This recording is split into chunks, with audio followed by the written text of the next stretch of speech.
Hey, what's up guys? Today we're going to talk about the PS3 in 2020. So let's get right into it.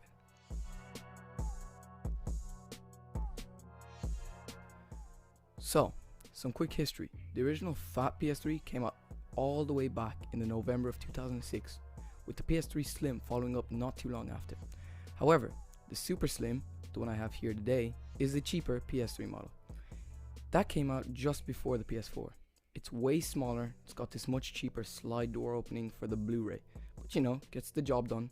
And for the €250 price tag, you can't complain, because here under the cheap plastic you have a pretty solid yet older gaming console.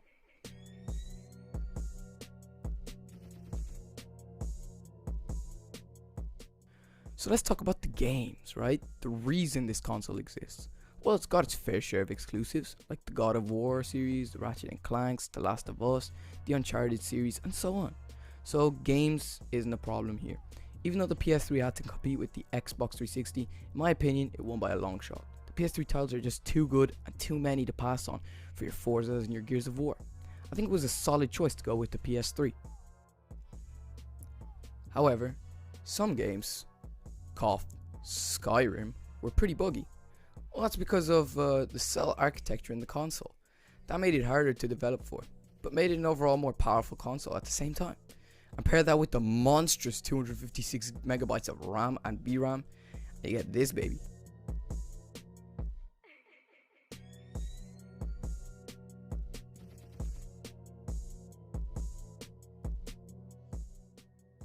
So the next factor I would definitely get this console for in this day and age is to jailbreak it.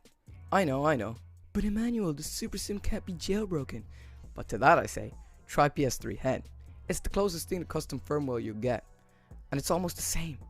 You can get the homebrew programs on it, you can mod your PS3 startup, you have most of the same features. So don't think not to get a PS3 Super Slim because you think you can't mod it, because you can, okay? So don't let that cheap ass perfect condition PS3 Super Slim with like 4 remotes and all cables on eBay go to waste because you were misinformed, alright? Don't make that mistake. So to conclude with jailbreaking, it's a fat yes.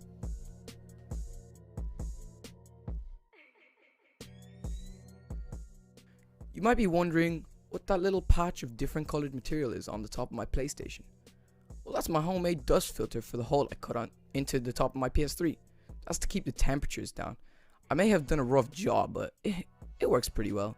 It keeps my temperatures down by like 5 to 10 degrees Celsius. And if you have a PS3 struggling with high temperatures, I really recommend doing this hack. Like seriously, I really recommend it.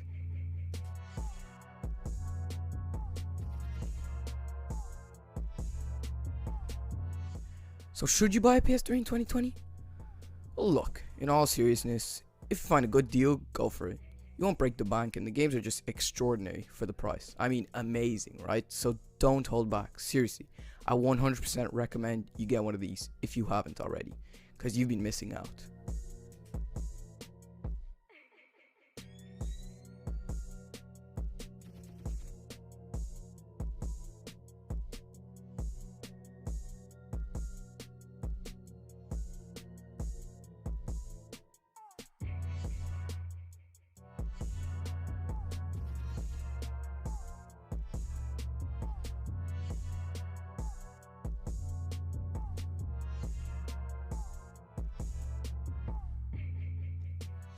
So thanks very much for watching. If you liked this video, please leave a like and maybe subscribe. And if you didn't, you can leave a dislike. Again, thanks for watching.